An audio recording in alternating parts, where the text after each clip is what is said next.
அனைவருக்கும் இனிய தமிழ் புத்தாண்டு நல்வாழ்த்துக்கள். இந்த வருஷம் நீங்கள் பிளான் பண்ணுற எல்லாமே உங்களுக்கு நிறைவேறணும்னு இறைவனை நான் பிரார்த்திச்சுக்கிறேன். எனக்காக நீங்களும் ப்ரேயர் பண்ணிக்கோங்க.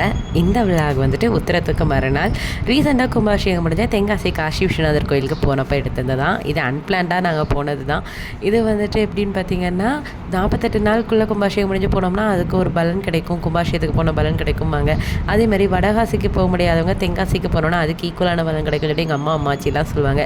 எது எப்படியோ இந்த கோயில் ஃபஸ்ட்டு டைம் நான் போயிருக்கேன். பட் திரும்ப இந்த கோயிலுக்கு வரணுங்கிற ஒரு எக்ஸ்பீரியன்ஸ் எனக்கு கொடுத்துச்சுன்னே சொல்லலாம்.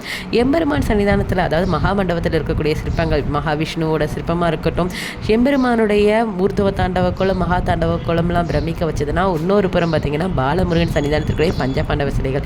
இது வரைக்கும் நான் எந்த ஒரு சிவபெருமான் ஆலயத்துலேயும் பஞ்சபாண்டவர் சிலைகள் வந்து பிரம்மாண்டமாக பார்த்ததில்ல. இதுதான் ஃபஸ்ட் டைம் பார்த்தேன். டைம் தாங்க பத்தலை. 9 மணிக்கே போயிருங்க. 11 மணிக்கெலாம் போனீங்கன்னா 12:30க்குலாம் முடிஞ்சிருமா? நமக்கு டைமே இருக்காது. அப்படி தான் எனக்கு ஃபீல் ஆச்சு.